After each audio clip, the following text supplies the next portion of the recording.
welcome everyone here to the Smash Sports Show right here on Smash FM here on a Thursday edition. And of course, let's go to Queensland in particular and speak to the technical director at the Gap Football Club. Of course, they're part of the Queensland's National Premier League. And he joins us right now to tell us a bit about how their club is travelling at the moment. Thanks, Gary, for joining us.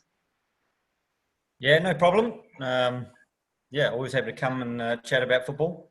Obviously, it's a pretty unusual year at the moment with what's been happening at this stage. And obviously, I'm assuming the season would have split in half because of it. How has it been for the club to adapt to the season sort of starting and then have to stop and then resumed again? Yeah, so, at the Gap, we have quite a comprehensive, girls and women's program. And I work predominantly with that side of the club. So, our elite NPL program probably got 5 weeks in before COVID hit. For these players, football's a big part of their life. So it was a bit of a challenge for as a club and as a footballing community during that time.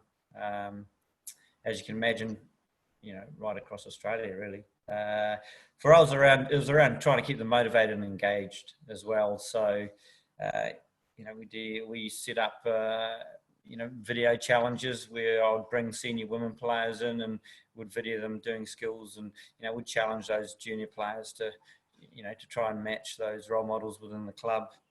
We had online technical challenges, so setting up technical drills and where there was an objective score involved, and then get them to post their scores on our online forum. So that added a bit of competition as well and a bit of motivation to train at home. Obviously, the team played first 5 games, then the lockdown. When you went into the lockdown, were you optimistic that the season was going to eventually resume as it is now? No, yes, I was. I think, the communication around Queensland was pretty good, and, there was always a commitment from Football Queensland that we would get back out there in some way, shape or form. And to their credit, they've managed to fit, all 20 rounds in. And, it looks like we'll have a full season, albeit we'll be pushing on through right to the end of the year. How good is it to see, especially not just the senior team, but especially all the junior girls out there and playing the sport that they love? It's fantastic. I mean, it is literally a sport that they love, and all they want to do is be out there playing. At the Gap, we've got we represent under 8s right through to under 16s in the Football Brisbane competitions. And then under 10s, 12s, 13s, 15s, 18s in the NPL. And they, that young kids loving their sport, they just want to be out there playing. So it's great. And the parents are loving it as well. Now, tell us, you mentioned about the challenges that obviously you set the junior girls, and especially they have the help of the senior team to get the junior girls to be motivated to get back on the field again. I guess how important was that to have the senior team, especially the Premier League team, to do all that sort of things, to be their inspiration? Yeah, well, it's twofold, right? It's good to have them involved in the club and encouraging and motivating those younger groups, but it's also, I think mentally for them, it was good to stay engaged and involved with the club. And and they had their own programs and challenges which they had to meet as well during their lockdown. So it was, I think it was good for all parties involved. Tell us, has the numbers been growing in the past couple of seasons with the junior girls? Absolutely. With the NPL, we have a limited roster, so there's only a certain amount of girls you can have in the teams. But certainly on our, our community side of the club has been growing, and it's really encouraging. We've got, like I said before, it's the first time we've got teams from under 8s right through to under 16s in all divisions, and that's just girls only. We also have girls playing in mixed teams as well to further their development. So, you know, as a community club with an elite development pathway attached to it, the club's doing really, really well, especially, and I speak on behalf of that girls arm of the sport. And how's the season been in regards to result-wise? Is finals a possibility to not just I know the NPL team's currently in fifth at the moment, and obviously well and truly in the finals hunt, but are your other junior girls in the community base side of competition doing well as well? Yeah, we have a City 3 side, which is predominantly made up of you know, teenagers who, for one reason or another, were in the NPL and come out, and they brought other players into the club, and I think they're still undefeated. So, yeah, across the board, we're well represented in all the divisions. Now, the announcement of the Women's World Cup, which is coming 2023 to Australia, I guess when you heard the announcement, what did that all mean to you? What a fantastic opportunity to really leverage an amazing event held here in Australia to just, I guess, promote and grow the sport here at grassroots level, having such a massive profile it'll be on every, you know, every station, every media outlet. It'll be pumped 24/7. So it's a fantastic opportunity just to grow our sport. And if, you know, if we want to still compete in the future, we need more girls and you know, in the sport. Have you seen any like new girls coming through since that announcement? A bit too early to notice, I guess, at the moment. You know, with the season already established and teams and all that sort of stuff. You know, we're getting emails now about next season and when trials are and how that's going to fit and work. We're putting those pieces together now. Now, obviously with game day is going to be a little bit different. Obviously, with I guess with the COVID situation, all that sort of thing's been happening. How has I guess yourself and especially the coaches and everyone else trying to adapt to training and obviously game days with, I guess, being COVID safe? Yeah, you know, our governing body has done a great job in sharing information. It's very procedural. So as long as we have the information and the guidelines at hand, it's about educating our, you know, our coaches and managers and parents and our community, just to ensure that, you know, those things are adhered to,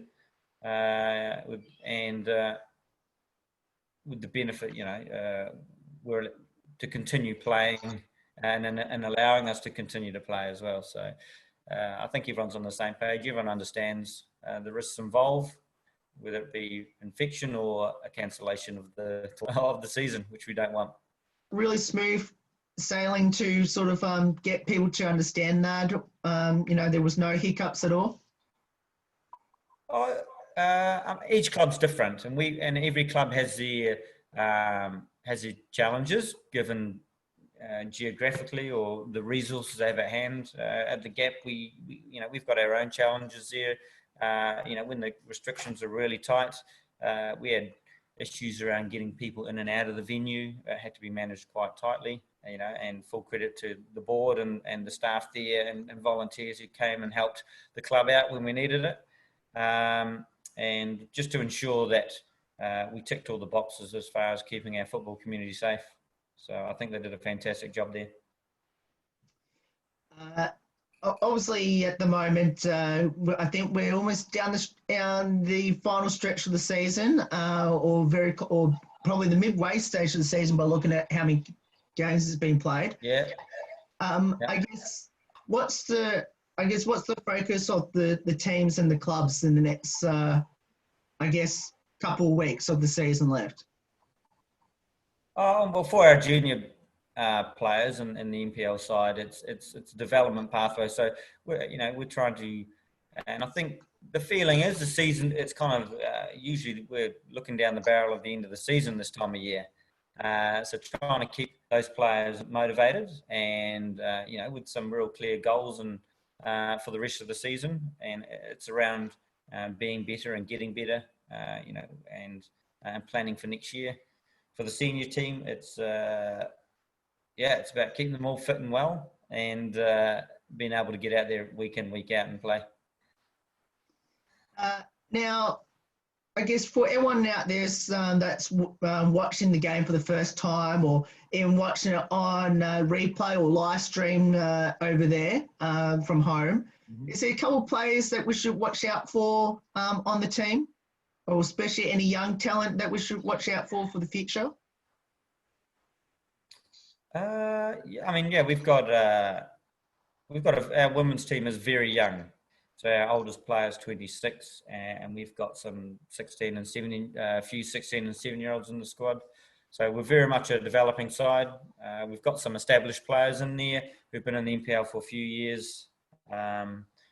With the Fryer twins, Danny Ward, Ali Chappell, who's come out of the W League program with the Raw, and Madalena Daniels is an international playing for her home country of Samoa. She's a fantastic talent and really helps mentor those younger players within the squad. But I think we've it's a young side, and we have aspirations to be there come the end of the season. So.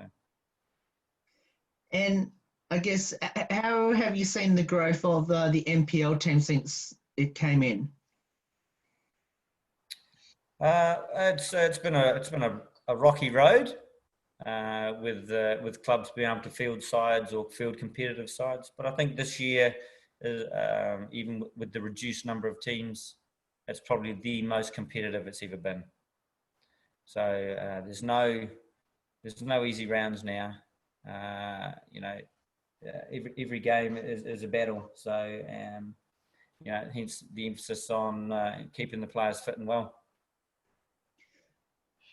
Now, of course, it'd be missing me to ask about, I guess, the coaches and the people that work behind the scenes that, I guess, doesn't get much notice at all. I guess, how important has the coaches, and especially the people that don't get noticed a lot, like the volunteers?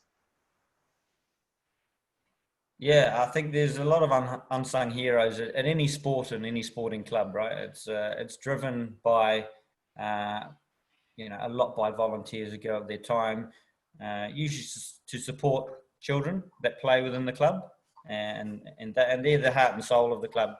At the Gap, we're a real strong community club. We've got a fantastic board who support the development right through from our community side, right through to NPL, and the managers of each team, the amount of work and time they have to put in through communicating with players and a conduit between parents and juniors, all that sort of stuff. It is at times a thankless task, but it makes our job as coaches and administrators a lot easier. Now, for you, with being a tackle director, especially for the girls' side of things, and being part of the Gap Football Club, what does that mean to you? I want to provide an environment here at the Gap for the NPL players, especially, that and be known for providing, a world-class environment with world-class coaches, where if they have aspirations to play higher than the NPL, we can kickstart that journey for them. We're a club that acknowledges and supports. There's lots of other opportunities out there, whether it be school football, Queensland football, QAS. If they've got aspirations to play higher, then we're certainly the club to help them get there. For everyone that should get involved in the World Games, especially girls out there that are thinking about it, especially with the World Cup coming up in the next 3 years, what will be your advice on get out there and have a go in the sport, especially there at the Gap? Yeah, come down, get involved. Flick us an email, info@gapfootball.org.au, and we can certainly share some information around registrations and opportunities to come in and play. I've had 3 daughters that have all come through and played football, and the values and benefits of playing this wonderful game is varied and far from the social aspect to travel, the opportunities it's provided. It provides those girls travel, and yeah, it keeps them out of trouble. Now you did mention about that your kids get involved in the sport. How rewarding is that to see them playing the sport?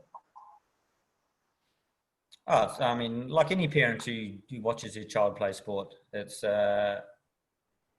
you ride that roller coaster of emotion with them right through, from the highs to the lows, and you just hope there's more highs than lows, and you can be there and celebrate with them.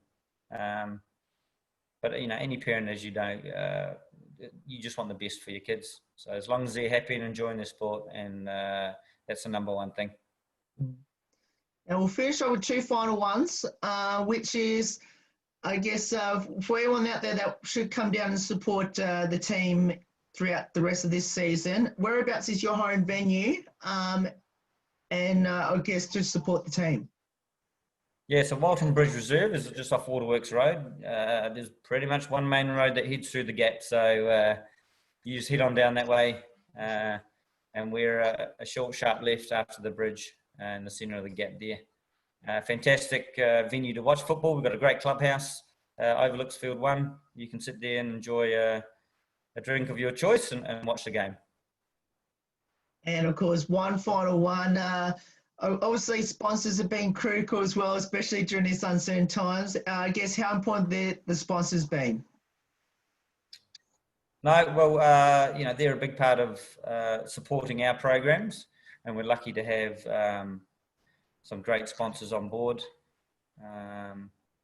So yeah, you'll see those plastered all over our social media as well. Well, Gary, thank you so much for getting up your time to join us. It's awesome having you on the show, and obviously, please send our best wishes to everyone down at the Gap, and hopefully we get to see the team go really well for the rest of the year. Currently in 5th, and hopefully not too far from getting the top 2 spots on the ladder. Let's hope the next couple of weeks can make a big move to get into the top 2 in the next couple of weeks. Oh, good. No problem. Thank you.